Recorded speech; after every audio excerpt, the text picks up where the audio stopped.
Who is this God fellow? I discuss this and more on today's episode.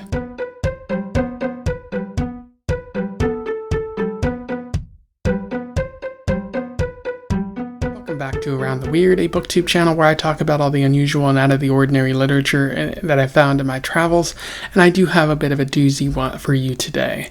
Usually it is Short Story Tuesday, so I talk about short stories that have interested me, but it is the beginning of April, so I want to do my usual in-depth exploration of certain material that some people might consider taboo. Like, for example, a couple years ago I talked about No David and highlighted how children were worthy of scorn. I also talked about The Cat in the Hat and how it was obviously supporting communism and socialism. And so today I want to talk about a book that focuses on divine beings and creation. I am referring to the book of Genesis, which was written by God or other authors, and was published around the 9th century BCE. This is usually where I talk about the authors of certain books, but given that we don't know the exact origins of the Bible, and it might have been written by multiple people, I can't really do that here. I also can't really tell you about God because I looked at their Wikipedia page, but there's not a lot of information about when they were born and when they died. There's also not a lot of information about what other things they have written beyond the Bibles. There's some unofficial works that people consider canon or non-canon, so we won't go into detail on that, but just note that this person has a controversial history. So if you're worried about whether this person might get canceled one day, that is bound to happen there. But without further ado, let's talk about the book of Genesis. I will do a summary, a little bit of analysis, and we will move on from there. So the book of Genesis focuses on God, a divine being of unknown origin. They create the universe at the start of this book. They also create animals, and they create humans, specifically a man first. And they place this man inside the utopic Eden, a garden that they've created that is sort of paradise.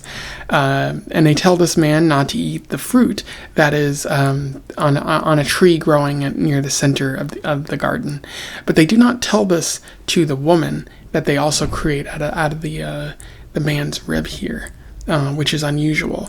But they create Eve, as she will be later known, because man needs someone to love, and Eve is later convinced by a snake to eat the fruit at the center of the tree, which grants man and woman the knowledge of good and evil, which is apparently bad. And because of this, God throws them out of the Garden of Eden. Later, they have children named Cain and Abel. Abel is viewed as God's favorite, which upsets Cain, and Cain kills Abel and is cursed, and his bloodline is cursed as a result as well. Later, Adam and Eve end up having a child named Seth. Later, through a cycle of a bunch of people being born, eventually God grows to become unhappy with what's happening on Earth with man, and just decides to decimate everyone with a flood. But he saves Noah and his family. They build an ark, and they save 2 of every animal, and then a 100-year flood happens, and Noah's family is eventually able to repopulate. Later, a tower is built in the city of Babel. As the people want to build a tower to heaven, God finds out, gives everyone different languages, and they proceed to not understand each other at that point. And then later, we see a person named Abram. They go on a bunch of travels. They have a child, I believe, with one of their slaves, which isn't ideal. And then Abram is rechristened Abraham, and sort of becomes the founding father of the chosen people, the Israelites. And then later, God tries to talk to Lot about wanting to destroy Sodom and Gomorrah because they're viewed as corrupt. And Lot tries to convince God, but can't find any good people there. And so he does, in fact, destroy Sodom and Gomorrah. Abraham is also asked by the angels or God himself to kill his son as a way to prove his loyalty to God. Abraham is going to do it, but an angel tells him to stop just short of doing it. Later, Isaac marries a woman named Rebecca, and then they give birth to children, Jacob and Esau. Esau is promised a birthright and basically carrying on this legacy, but he sells it to Jacob for some stew, and Jacob is then given the birthright. Jacob later marries Rachel, and he also wrestles either an angel or God of some sort for some reason, and afterwards he is christened Israel, which is a familiar term. Israel gives birth to or has a bunch of children, including a beloved son named Joseph. Joseph is kind of the favorite.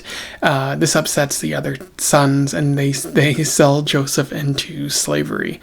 And he is sent to Egypt. He eventually gains power in Egypt and is well regarded. There is a famine, and Joseph is responsible for giving out food in the famine. And his family pursues this food. They don't realize that Joseph is Joseph, but he's willing to give them family after realizing that they're no longer the hateful people that they were before. And eventually Joseph reveals himself, and his family celebrates him having returned to them. Later, Joseph is dying, and he kind of predicts the future for the Israelites, saying that if they're ever able to find a home, to take his bones and bury them there, so that he can be in the promised land. But it's a bit unclear when exactly that is going to happen, and that's where the story ends there. In terms of analysis, there is a fair bit to talk about with the book of Genesis. Unfortunately, there's a lot of problems in this story that I'll get to when I get there, but one of the main themes that is touched upon in this book is the creation and origin myths. The book of Genesis highlights the origins of humanity. Humanity loves to ask, where we came from, and this book attempts to explain it by saying we were just created by some high-level deity that came from somewhere else that we don't know and is going to places we can't quite figure out. So we see, the story of Eden being our origins, but we can't remain in utopia forever, and so our actions lead us to being cast out. And we are now part of the regular world. There's the common deluge stories that you see in so many other cultures, including Chinese and Hindu cultures. The story of the ultimate flood, which historians have pointed out might have actually happened. It's a good way to sort of understand the world around us. And you see the origins of the Israelites in this story, the origins of the chosen people, and this is sort of like a catalog or a historical record of the people trying to understand where they came from, which is fascinating.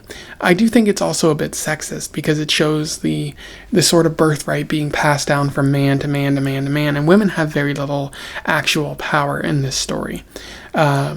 And women are blamed for a lot of things, such as eating from the forbidden tree, which God never really told Eve not to do. So how was she really to know that she wasn't allowed to eat there?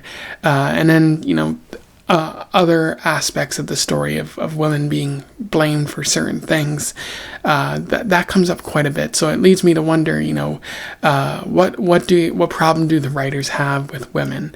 And if there are a number of problems, that sort of, if this is a historical record that undermines that historical record, because if you don't view women with respect, how can I trust what you have to say afterwards? Another interesting aspect of this story is that of control. Mainly, this God character seeks a lot of control over the events of what happens in the story. There's a need to create everything, such as the world around them, to reform the world after the deluge, basically establishing, all the events that are taking place, and also manipulating the events as well. Getting involved in certain ways to influence how things turn out. I've been told that that's exactly what happens in later books of the Bible as well. But there's a lot of manipulation that takes place. I think there's a need for this God character to control everything and to be seen as good in the eyes of humanity. But it's also interesting because although they want to be seen as good, any bad thing that happens is is like on the shoulders of humanity. It's their fault. If someone eats from the tree of knowledge that God placed in this Garden of Eden, that's humans' fault. That's their responsibility, even though God, again, did not tell Eve not to eat from this tree. And also, what was the snake doing in the garden in the first place? Sounds like a lapse of judgment on God's parts. On God's part, yeah. So humans are responsible for that. Humans are responsible for Sodom and Gomorrah. Humans are responsible for the need to create a flood, a deluge of some sort. And humans are responsible for selling Joseph into slavery, even though God was apparently witnessing this event, or has informers in the form of angels that can see all of this and put a stop to it. But God doesn't seem to do that, even though he has the power to take control and assert control and make things better. God isn't seemingly doing this when things are bad. It's humans' faults when things are bad, which is very problematic, because again, like, if you're only intervening or showing up when things are good, like, you're clearly trying to manipulate our perception of you, which is very strange. There's also a need for this God to create covenants. Is this an effort to lock out other gods from gaining control and make it appear like there's only the one God? Or is this just to, lock humans into contracts so that you can yell at them when they break those contracts later? It does throw a lot of things into question. And ultimately, this God fellow appears to be very narcissistic because of all of this need for control. They're all powerful and they're all knowing, but they don't ever cede any of that control over to other people. That's a bad boss, in my opinion. I will also note there's a lack of good character development in this story. We don't know a lot about God. We don't know their origins or why they've created humanity in the first place, or what this Garden of Eden is for them, or what the relationship to the snake is with them. And we don't really find that out in this story.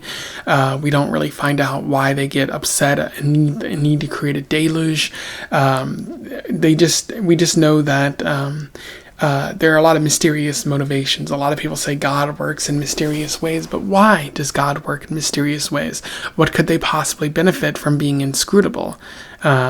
If my boss told me to do something but didn't tell me why it needed to get done, or didn't tell me anything about the company or what they did in their job, I would have a lot of questions and I might not want to work at said place. What's also interesting is the human characters just sort of seemingly do things. Adam and Eve just sort of obey. They just sort of have a child. They don't even react when their son Abel apparently dies. Cain just sort of, is exiled. Noah just agrees to create the ark without asking why in the first place. And they only seem to do it to get rewarded by God. There's no other motivations there. It's just like, I do something, I'm rewarded by God, I'm completely obedient. And that's a really weird message to be sending there. And the author gives us no reason to care about these characters as well. They just come and then they go. They come and then they go. You don't really see Adam and Eve after their part in the story. You don't really see Jacob after his part in the story. You don't really see a lot of people's after their role is done. So ultimately we have to question, why are these the chosen people? What about them makes them special in the eyes of God? Why didn't God choose any other people? And that question is never really answered by God or even the author of this story, which is a problematic plot hole in this, I would say, because again, if you're going to tell me these people are the chosen ones, you got to give me a reason to believe that these people are the chosen ones. It's not just the word of the author. I gotta have a reason. And if you're setting them up for this powerful, magnificent epic that comes in, the next book, the book of Exodus, I gotta have a reason to care about them and want to see them succeed in that journey. Now, there's another problematic aspect of this story that we see throughout it in the book of Genesis, and that is the promotion of slavery and artificial hierarchies. In the book of Genesis, the slavery is seen as normal, just something that happens. There are people on top and people on the bottom. There are house servants who have very little power and sometimes are asked to bury your children. There's a pharaoh in this story that is mentioned, kings as well, people who have great amounts of power, and wield them over other people, sometimes in a negative way. And it's never really questioned. It's never really said it's never really said as bad, because in the eyes of the authors here, maybe God, in the eyes of the people who wrote this, there is a hierarchy. There's a way that things have to be, with people on top who have everything, and people on the bottom who are only supposed to receive the generosity of the people on the top, which is a troubling message, because if you have these hierarchies, then you can argue that some suffering is normal, even when people don't necessarily need to suffer. Books like this kind of present the idea that suffering is just a fact of human life, when in reality it is an artificial construct. Suffering happens because people are terrible sometimes. Ultimately, what I think this book is trying to send out there, whether intentionally or unintentionally, is that obedience is important. You have to obey some people because they are the authority. Why are they the authority? Because they say they're the authority, and you have to listen to them. Otherwise, you are not the chosen people. You are not in favor. You are worthy of destruction, and you might be cursed, among many other things. So if you find a book where the message is obey me or else, you really have to question, that sense of morality. You have to question whether the people who wrote this, or the figurehead in the story, the figure like God, is that person I can really trust? Is that a person I should follow? And many times the answer is no. Now, that might be problematic when people are suggesting that, this is the one and only God, or anything, or something like that, or when people form their entire basis of morality and their belief structure on this figure of God. And I'm not suggesting that it's wrong to believe in God. I'm just saying that there's a lot of weird messaging here that we should consider before we throw all our faith in the faith hat. Anyway, those are my thoughts on the book of Genesis by God or some other authors. It's certainly a fascinating book, one that is written in a strange verse, although I'm probably reading a translation of a translation of a translation of a translation. I think the original source might have been lost to humanity, or locked up somewhere that we can't exactly find. But I think it's fascinating, but I don't think it's worth pursuing. There might be other religious texts out there that are better written, with messages that are not as problematic. But if you're a Christian individual, or you're, a member of the Jewish people, then this might be very important to you. But you should always remember that the characters of the story and the messaging are largely flawed, and largely open to interpretation, because there is such vague character development in this story. So I'd have to say maybe skip this one and read something else, perhaps some other religious text, if you will. But if you have any thoughts on what I just said here, let me know in the comments below. We'd love to hear from you and possibly have a discussion. Otherwise, don't forget to like, share, and subscribe so that other people can find out about this book, or this author, if they know, if they want to know about the author. Again, I will say I don't recommend this to you out there. It's not that great. But you can also tell people about this channel, because this is a high quality channel that is far better than God, far better than the book of Genesis. And I frequently catalog things that are better than the book of Genesis as well, like Lolita, or Artemis Fowl, or the Lord of the Rings series, which is way better written, in my opinion. But until then, I wish you the best of luck in your weird and holy travels. Farewell.